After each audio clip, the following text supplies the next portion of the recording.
just see how absolutely hammered the plastic is.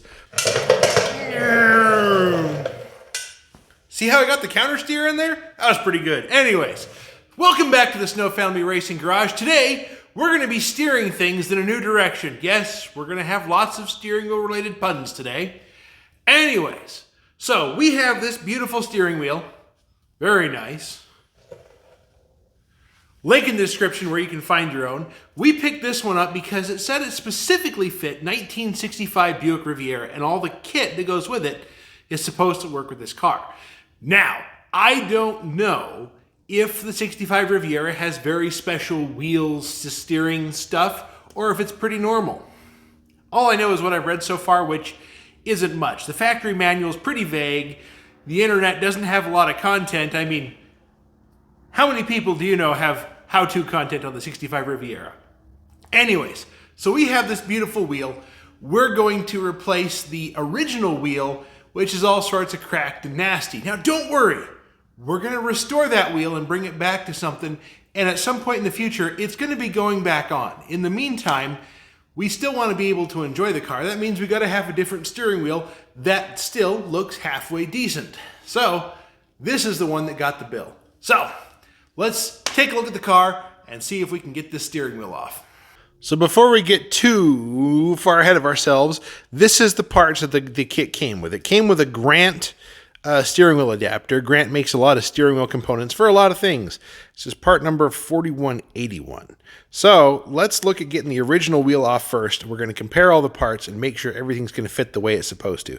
By the way, at least that wheel looks pretty sharp. I mean, it's not factory correct 1965 wood grain, but it looks good enough without spending the huge price tag of the original style GS wood wheel. So as you can see, this is the original steering wheel. It's got all sorts of cracks and blemishes, and there's a mountain of things that are just generally not fun with the steering wheel. So I actually did a little bit of looking on how to get this horn button out, and apparently there are 2 screws on each side, about here and just below that. It looks like they're Phillips head, and those are supposed to come out, and it looks like this is just going to pop right off. We're going to find out. But first, I'm going to disconnect the battery because I know that if I do this wrong from previous experience, the horn will blow, and it's really annoying. So let's disconnect the battery first for our own hearing safety. First up, we're going to get the 4 Phillips head screws out of the back of the steering wheel so we can get this piece of trim removed. With the trim plate removed, we've got 4 Phillips head screws, the nut that holds the steering wheel, the most important nut on the car, the nut that holds the steering wheel, and we're just going to start taking things apart one little bit at a time. When you take the 4 screws out of each side, there are 2 springs on the back. I think this is so that way it allows it to rock, and that can contact the horn and make the horn do the horn thing. But anyways, just make sure that when you take it off, you don't lose those 2 springs.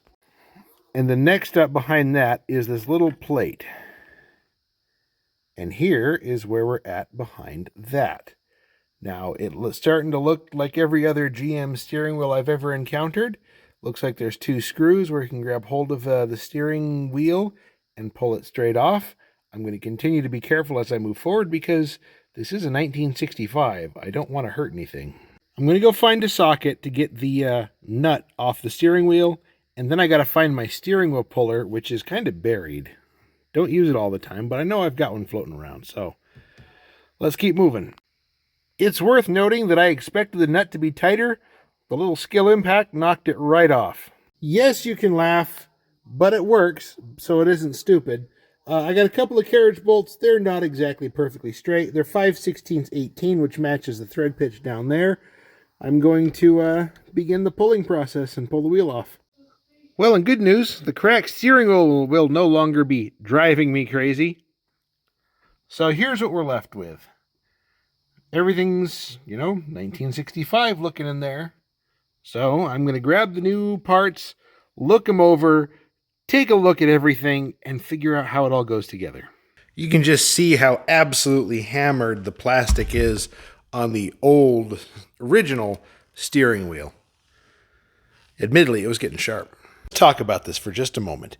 The Grant adapter kit that's included with the steering wheel has the instructions that you need to be able to put this back together correctly. Now, let's see here, and it's talking about the removal. If your old steering wheel has a pin inserted to the back side, sure does.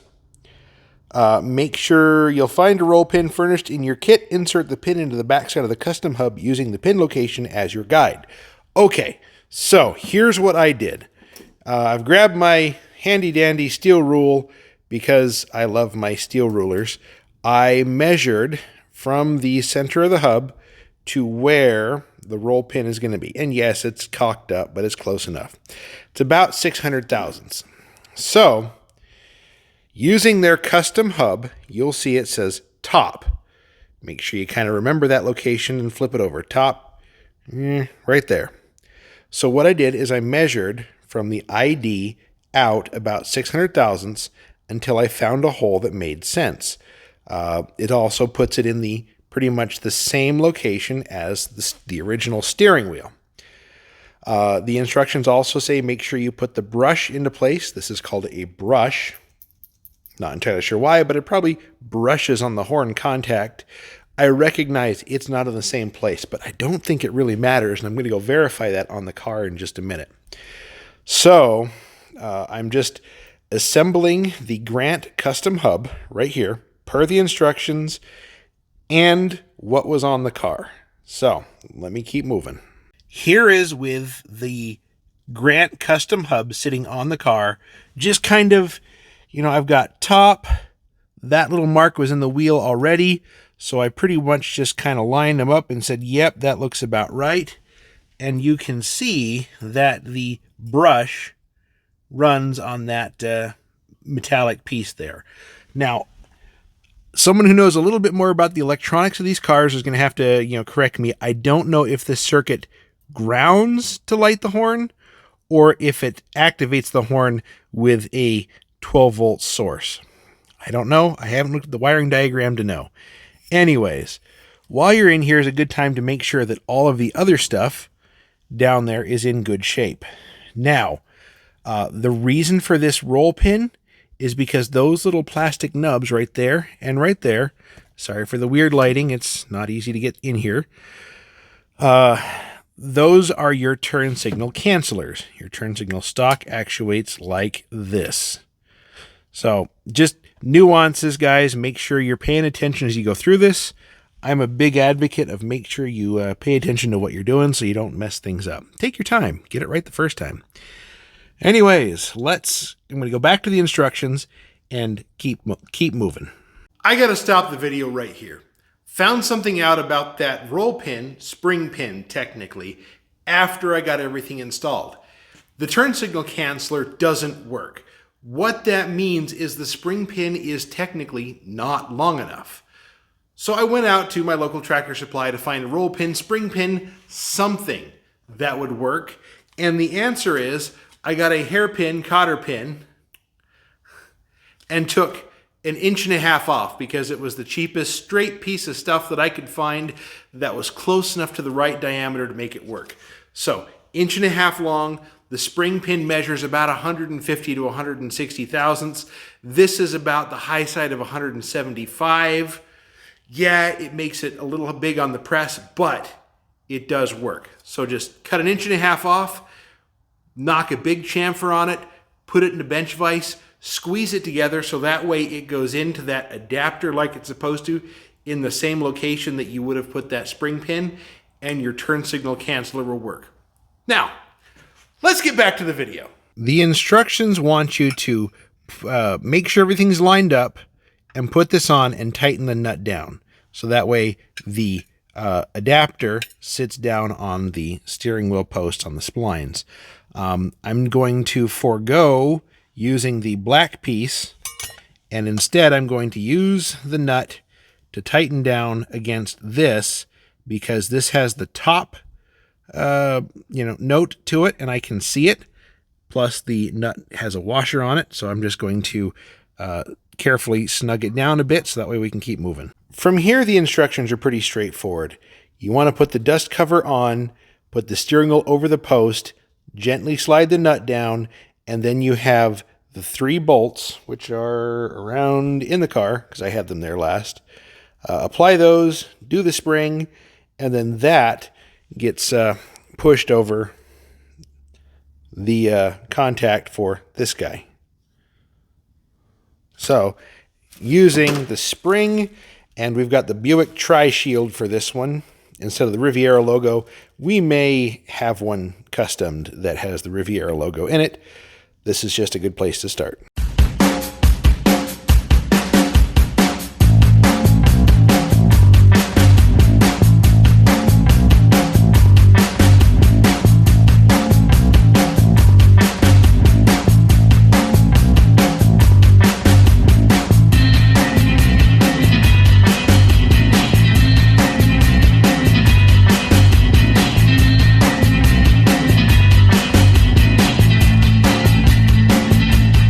After you get everything put together on the steering wheel, hook your battery back up, and then reach through the window and make sure that your horn honks. Yep, we're good. Let's get this tidied up. And an appearance of the shop dogs. We got Pepper and Harvey. Harvey the Golden Doesn't Retriever. Good boy. Let's just take a minute and admire that beautiful new wheel. It does look pretty good in the car, I got to admit. I was a shade skeptical. I thought the color was going to be a little bit, redder than really went with the interior. And by all rights, it is, considering the wood trim is, a little bit lighter, less red. But you know something? For a wheel that's going to be here while the other one gets restored, which is going to be a long process, and that's going to be worked in between projects. And, don't hold your breath on that one anytime soon. But we can at least continue to enjoy the car with a wheel that looks pretty good. So, we're going to keep on keeping on. The Buick Tri-Shield looks pretty decent there. We may custom a Riviera logo into that, but it's just darn beautiful. So let's turn the camera around for a moment. So that rounds out the steering wheel install. Not too hard. I mean, realistically, I was taking my time. It took, 2 hours of solid effort. This is something you can easily do in an afternoon with the right tools. The only specialty tool that's really there was the steering wheel puller. I mean, the impact, but that's just one of those things you use because you've got it. You saw me use the skill impact. It had just enough torque to knock everything off. Did a great job. I've got my skill light. Love that thing, guys. I can't say enough about the value that those skill tools bring. I'm not paid to endorse them. I just happen to really like them. So that's what you get. Anyways, guys, thanks for watching. We will catch you later. And of course, the shop dog, the Golden Doesn't Retriever, has to show up looking for loves, and Pepper does too, but he's down here. He doesn't jump up quite as far. He's not as big.